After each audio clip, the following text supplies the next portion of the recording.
وقضى ربك ألا تعبدوا إلا إياه وبالوالدين إحسانا إما يبلغن عندك الكبر أحدهما أو كلاهما فلا تقل لهما أف ولا تنهرهما وقل لهما قولا كريما واخفض لهما جناح الذل من الرحمة وقل رب ارحمهما كما ربياني صغيرا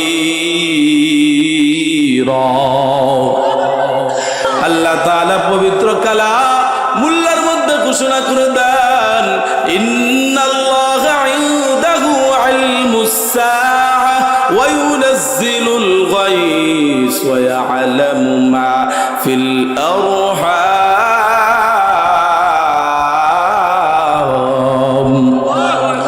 আল্লাহ তাআলা বলে ইন্নাল্লাহা ইনদাহু ইলমুস সাআহ এক নম্বর হলো কিয়ামত কখন সংঘটিত হবে দুনিয়ার কেউ জানে না, জানে তিনি কে। আরো জোরে আওয়াজ দেয়া বলেন তিনি কে। হে মুসলমান ইমানদার, দুই নম্বর হলো ইন্নাল্লাহা ইনদাহু ইলমুস সাআহ ওয়া ইউনাজ্জিলুল গায়স, বৃষ্টি কখন বর্ষিত হবে দুনিয়ার কেউ জানে না, জানে তিনি কে। আরো জোরে আওয়াজ দেয়া বলেন তিনি কে। হে মুসলমান, অনেক সময় দেখবা আসমানের মধ্যে মেঘ কিন্তু বৃষ্টি হয় না, আবার অনেক সময় দেখবেন আসমান একবারে পরিষ্কার কিন্তু টপর টপর জমিনের মধ্যে বৃষ্টি পড়ে। কথা বলেন ঠিক না বেঠিক? ওয়া ইউনাজ্জিলুল গায়স ওয়া ইয়ালামু মা ফিল আরহাম, মার রেহামের মধ্যে কি আছে, সন্তান ছেলে না মেয়ে, দুনিয়ার কেউ জানে না, জানে তিনি কে। আরো জোর আওয়াজ দেয়া বলেন তিনি কে। ওয়া ইয়ালামু মা ফিল আরহাম ওয়া মা তাদরি মা ওয়া মা তাদরি নাফসুম মাযা তাকসিবু গাদা, আগামী কাল আপনি কি খাইবেন দুনিয়ার কেউ জানে না, জানে তিনি কে। হে মুসলমান ইমানদার, আপনি কোথায় মৃত্যুবরণ করবেন দুনিয়ার কেউ জানে না, জানে তিনি হলেন আল্লাহ। আরো জোরে ডাক দিয়া বলেন আল্লাহু আকবার। হে মুসলমান ইমানদার, আল্লাহর গোলাম, যদি আপনি জানতেন আমি আগামীকাল মৃত্যুবরণ করবেন তাহলে আজকে পীর বুজুর্গ ওলি আল্লাহর মতো হয়ে যাইতেন। কথা বলেন ঠিক না ভাই ঠিক? এই জন্য সাহাবায়ে কেরাম রাদিয়াল্লাহু তাআলা আনহুদেরকে যখন মক্কার কাফের বেঈমান মুনাফিকরা কিয়ামত সম্পর্কে জিজ্ঞাসা করত, সাহাবায়ে কেরাম রাদিয়াল্লাহু তাআলা আনহুরা জবাব দিতে পারতো না। পয়গম্বর বলতো কিয়ামত কখন সংঘটিত হবে সেটা আমি জানি না, কিন্তু তোমাদেরকে কিয়ামতের আগে এমন এমন আলামত প্রকাশিত হবে সেই সম্পর্কে আমি পয়গম্বর তোমাদেরকে অবহিত করে দিতে পারি।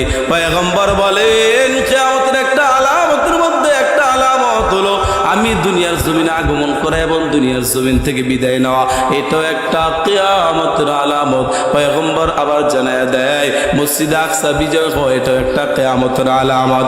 পয়গম্বর বলে চন্দ্র দুই খণ্ডিত হয়ে যাবে, এটাও একটা কিয়ামতের আলামত। আল্লাহর নবী সাল্লাল্লাহু আলাইহি ওয়াসাল্লাম একবার কাবা চত্বরের মধ্যে প্রবেশ করে, এমত অবস্থায় আবু জাহিল পয়গম্বরের নিকট কিছু মানুষ নিয়ে আসলো।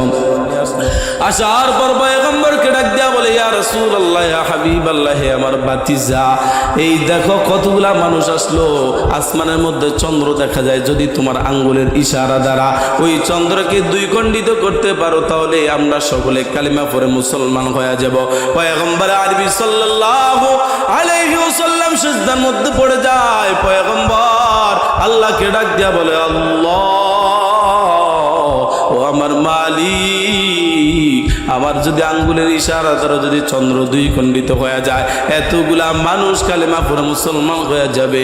যখন এই দোয়া করলেন রব্বে কারীম আল্লাহ তাআলা হযরত জিবরাইল আলাইহিস সালাতু ওয়াস সালামকে পাঠিয়ে দেয়।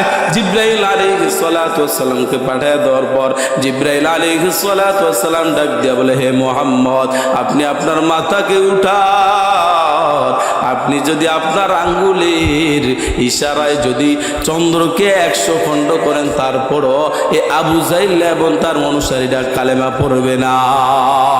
পয়গম্বর আরবি সাল্লাল্লাহু আলাইহি ওয়াসাল্লামকে জিবরাইল আলাইহিস কথা বললেন। বলার পর জিবরাইল আলাইহিস সালাতু ওয়াস সালাম আবার বলেন, পয়গম্বর তারপর আমার রব আমার মালিক আল্লাহ আপনাকে বেইজ্জতি করবে না, অসম্মানিত করবে না। পয়গম্বর আপনি একটা কাজ করেন, আপনার আঙ্গুলের ইশারা দ্বারা শাহাদাত আঙ্গুলের ইশারা করেন চন্দ্রের দিকে। চন্দ্রের দিকে যখন ইশারা করলেন চন্দ্র দুই খণ্ডিত হইতে দেরি হয় না। সুবহানাল্লাহ। এ মুসলমান ইমানদার, তাহলে চন্দ্র দুই খণ্ডিত হয়ে যাওয়া এটা কিয়ামতের একটা আলামত। পয়গম্বর আরবি সাল্লাল্লাহু আলাইহি ওয়াসাল্লাম বলেন, কিয়ামতের আগে মানুষগুলা তার মা বাবার কথা শুনবে না, তার স্ত্রীর কথা অনুযায়ী চলবে। পয়গম্বর বলতেছে কিয়ামতের একটা আলামতের মধ্যে একটা আলামত হলো সন্তান ছেলে মেয়ে তার পিতা মাতার কথা শুনবে না এবং তার স্ত্রীর কথা অনুযায়ী চলবে। অথচ রব্বে কারীম আল্লাহ পবিত্র কালামুল্লাহর মধ্যে ঘোষণা করে দেন, ওয়াকাদা রাব্বুকা আল্লা তা'বুদু ইল্লা ইয়াহু ওয়া বিল ওয়ালিদাইনি ইহসানা ইম্মা ইয়াবলুগান্না ইনদাকাল কিবারা আহাদুহুমা আও কিলাহুমা ফালা তাকুল লাহুমা উফফিন ওয়া লা তানহারহুমা ওয়া কুল লাহুমা কওলান كريما واخفض لهما جناح الذل من الرحمة وقل رب ارحمهما كما ربياني صغيرا الله تعالى বলতেছে وقضى ربك ألا تعبدوا إلا إياه وبالوالدين إحسانا। তোমরা আল্লাহ তাআলার ইবাদত করার পর তোমরা তোমাদের পিতামাতার খেদমত করো, পিতামাতার কথা শোনো। মুসলমান ইমানদার পয়গম্বর জানায়া দেয়, হুমা জান্নাতুকা ওয়া নারুকা, এই পিতামাতা উভয় তোমাদের জন্য জান্নাত, উভয় তোমাদের জন্য জাহান্নাম। পয়গম্বর আবার জানায়া দেয়, রিজর রব্বি ফি রিজল ওয়ালিদাইন সাকুতুর রব্বি ফি সাকুতিল ওয়ালিদাইন। পয়গম্বর বলেন, যার প্রতি তার পিতামাতা খুশি তার প্রতি আমার আল্লাহ খুশি। সুবহানাল্লাহ। আর যার প্রতি তার পিতামাতা খুশি না তার প্রতি আমার আল্লাহ খুশি না। হে মুসলমান, যারা পিতামাতার সাথে বেয়াদবি করবে, যারা পিতামাতাকে মানবে না, পয়গম্বর জানায় দেয় তাদের জবান দ্বারাও কালিমা নসিব হবে না। কেননা মুসলমান আল্লাহর নবীর সাহাবী হযরত আলকামা রাদিয়াল্লাহু তাআলা আনহু, জলিলুল কদর সাহাবী যে আলকামা রাদিয়াল্লাহু তাআলা আনহু পয়গম্বরের পিছনে নামাজ পড়তো, একসাথে চলাফেরা করতো, একসাথে খাওয়া দাওয়া করতো, একসাথে দাওয়াতের কাজ করতো। আল্লাহর নবীর সাহাবী হযরত আলকামা রাদিয়াল্লাহু তাআলা আনহুর যখন ইন্তেকাল হয়ে যাবে, ইন্তেকালের আগ মুহূর্তে তার স্ত্রী তাকে কালেমা পড়ায়, কিন্তু কালেমা পড়তে পারে না। কারণ হচ্ছে সে সব সময় তার মাকে কষ্ট দিত এবং তার স্ত্রীর কথা অনুযায়ী উঠা বসা করত। মুসলমান ইমানদার যখন তার স্ত্রী তাকে কালেমা পড়ায়, কালেমা পড়তে পারে না, এই খবরটা পয়গম্বর আরবি সাল্লাল্লাহু আলাইহি ওয়াসাল্লামের নিকট পৌঁছানো হলো। পৌঁছানোর পর পয়গম্বর আরবি সাল্লাল্লাহু আলাইহি ওয়াসাল্লাম বড় বড় 5 জন সাহাবীকে পাঠিয়ে দিলেন। পাঠিয়ে দেওয়ার পর সাহাবীরা তাকে কালেমা পড়ায়, কিন্তু সে কালেমা পড়তে পারে না। পয়গম্বর চিন্তা করে ফিকির করে তার বাড়িতে খবর পাঠাইলো, তার বাড়িতে কে আছে। বাড়িতে দেখে তার মা, বৃদ্ধ মা আছে। মাকে বলা হলো, তোমার আলকামা কেমন সন্তান ছিল? তখন মা ডাক দিয়া বলি, ইয়া রাসূলুল্লাহ, ইয়া হাবিবাল্লাহ, পয়গম্বর, আলকামা তো আপনার সাথে চলাফেরা করতো, আপনার সাথে দাওয়াতের কাজ করতো, একসাথে আপনার সাথে নামাজ পড়তো। আলকামার ব্যাপারে তো আপনি ভালো জানেন। মা চোখ দিয়া পানি পড়তেছি। পয়গম্বর ডাক দিয়া বলে, মনে হয় লাগে আপনার সাথে ভালো ব্যবহার করে না। মা ডাক দিয়া বলে, ইয়া রাসূলুল্লাহ, ইয়া হাবিবাল্লাহ, পয়গম্বর, আলকামা সব সময় তার স্ত্রীর কথা অনুযায়ী চলতো, স্ত্রীর কথা অনুযায়ী উঠা বসা করতো, আমার কথা শুনতো না। এই কথা বলার পর পয়গম্বর আরবি সাল্লাল্লাহু আলাইহি ওয়াসাল্লাম সাহাবীদেরকে বললেন, সাহাবা একটা কাজ করো, লাকড়ির ব্যবস্থা করো, আলকামাকে পুড়ে ফেলা হবে।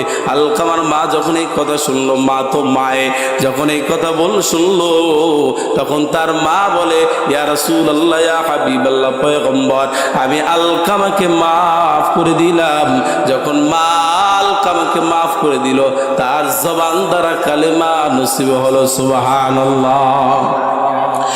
এই জন্য মুসলমান যারা পিতা মাতার সাথে বেয়াদবি করবে, তাদের জবান দ্বারা কালেমা নসিব হবে না।